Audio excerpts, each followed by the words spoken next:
انشاءاللہ میں اس ویڈیو کے ذریعے سے آپ لوگوں کو وضو کا صحیح طریقہ بتاؤں گا۔ ویڈیو کو آخری تک دیکھیے گا، کیونکہ آپ لوگ جانتے ہیں کہ جس طرح نماز ضروری ہے اسی طرح وضو بھی ضروری ہے، اور بغیر وضو کے نماز نہیں ہوتی ہے۔ آپ نماز بہت اچھی طرح پڑھتے ہوں گے، لیکن اگر آپ نے وضو صحیح سے نہیں کیا ہے تو آپ کی نماز نہیں ہونے والی ہے۔ تو چلیے دیکھتے ہیں۔ سب سے پہلے وضو میں اس کا طریقہ کیا ہے۔ سب سے پہلی بات یہ ہے کہ وضو کی نیت کرنا۔ نیت کرنے کا مطلب یہ ہے دل میں جو سوچتے ہیں، دل میں جو نیت کرتے ہیں، الفاظ سے، زبان سے اس کی نیت نہیں کی جاتی ہے۔ دوسری اہم بات یہ ہے کہ اس سے پہلے، وضو کرنے سے پہلے بسم اللہ پڑھنا۔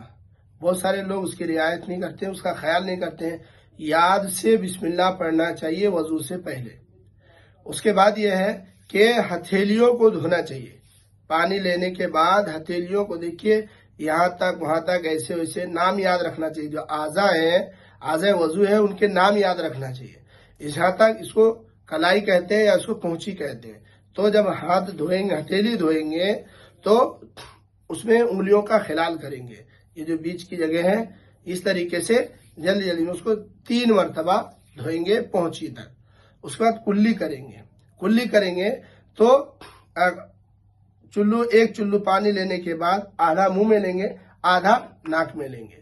منہ سے کلی کریں گے اور ناک پہ پانی چڑھائیں گے یاد سے، کیونکہ حدیث میں اس کی تاکید آئی ہے۔ ناک میں پانی چڑھانے کا ہے اور اس کے بعد 3 مرتبہ اس کو جھاڑنے کا ہے۔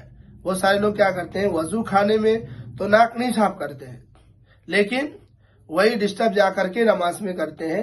یہ بڑی قباحت کی بات ہے، اس سے دوسرے لوگوں کی نماز متاثر ہوتی ہے اور دوسرے لوگوں کو ڈسٹرب ہوتا ہے۔ اسی طریقے سے جب آپ نے کلی کر لیا، ناک صاف کر لیا، اس کے بعد چہرہ دھونا ہے، منہ نہیں۔ جیسے وہ سارے لوگ بولتے منہ دھونا ہے، منہ نہیں، چہرہ دھونا ہے، پیشانی سے لے کر ٹھڈی تک، اور اس کان کے لو سے لے کر کے یہاں کان کے لو تک، یہ پورا چہرہ دھونا۔ اور جو داڑھی ہے تو داڑھی کا کیا کریں گے، جب چہرہ دھوئیں گے 1 مرتبہ تو اسی طریقے سے پورا اس کا خلال کریں گے، اور اسی طرح سے دھوئیں گے کہ پانی بالوں کی جڑوں تک، داڑھی کی جڑوں تک چلی جائے۔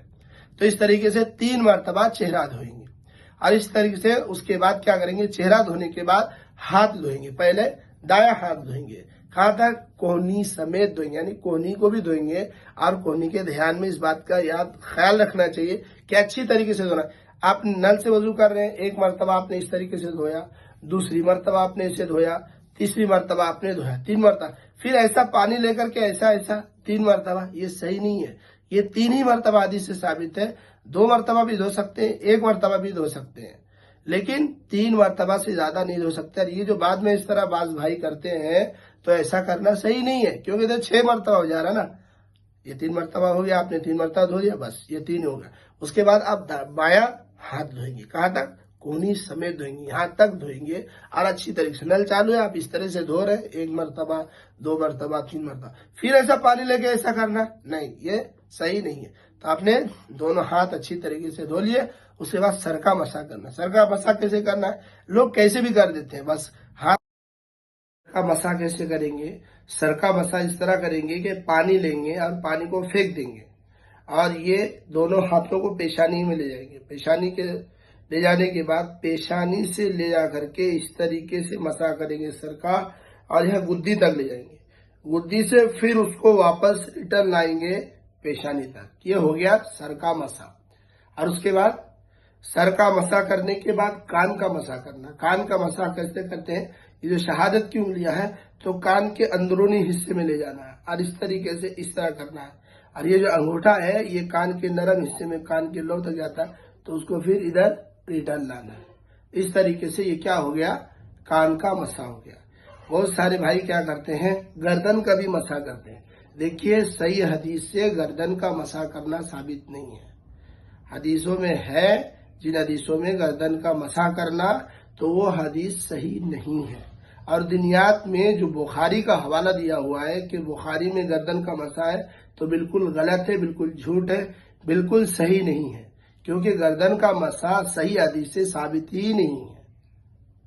اس کے بعد کیا کریں گے؟ اس کے بعد یہ سر کا مسا بھی کر لیا آپ نے، کان کا مسا کر لیا، اس کے بعد پیر دھونا ہے۔ پیر کیا دھوئیں گے؟ کہاں تک دھوئیں گے؟ پیر دھوئیں گے آپ ٹخنوں تک، گھٹنوں تک نہیں، گھٹنا اوپر والے حصے کو ہوتے ہیں، ٹخنوں تک دھوئیں گے اور ٹخنوں سمیت دھوئیں گے۔ اور جب آپ پیر دھو رہے ہیں تو انگلیوں کا خاص خیال رکھیں گے اور خلال کریں گے۔ یہ جو بات چھوٹی والی انگلی ہے، اس انگلی سے آپ اس کا خلال کریں گے اور اچھی طریقے سے پیر کو دھوئیں گے۔ اور جب پیر کو دھوئیں گے تو حدیث میں زیادہ تاکید پیر میں ایڑی کی آئی ہے، کیونکہ عمومی طور پر لوگ جب وضو کرتے ہیں تو کیا کرتے ہیں سامنے، اور بالخصوص جو بچے ہوتے ہیں، بچے مطلب نوجوان بچے جو نماز پڑھ رہے ہوتے ہیں، شروع کرتے ہیں 12 سال 13 سال اس عمر کے جو بچے ہوتے ہیں، یا جوان بچے بھی کئی مرتبہ کیا کرتے ہیں ایڑی کا خیال نہیں رکھتے۔ بہت مرتبہ بڑے لوگ بھی اس کا کیا کرتے ہیں بھول جاتے ہیں کہ سامنے سے پیر دھو لیے لیکن ایڑی کی طرف نہیں دیکھا اور خشک رہ گیا، تو جب سوکھا رہ جائے گا تو پھر وہ نماز آپ کی نہیں ہوگی۔ اسی لیے ایڑی کو اچھی طریقے سے دھونا، پہلے دایاں پیر دھوئیں گے ٹخنوں تک اور اس کے بعد پھر بایاں پیر دھوئیں گے، اور اس کے بعد کیا کریں گے؟ یہ آپ کا پوری طریقے سے وضو ہو گیا ہے۔